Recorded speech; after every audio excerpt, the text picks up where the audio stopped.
So you can always pay your taxes on time using our online banking application. You can also make use of the LBP link-based portal application. And whenever you make use of the link-based portal, meron na din naman doon yung uh, other banks in which Land Bank is connected with. So you can also pay. So pag ginamit niyo po yung link fees, pwede po kayo magbayad doon gamit ang RCBC, pwede rin kayo magbayad doon gamit ang BPI, etc. So these portals are only means for you to pay your taxes.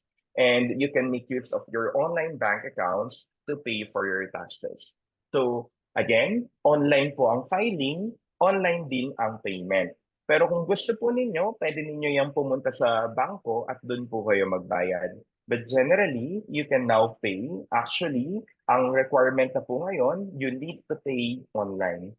You can only pay to the bank if ever it is offline.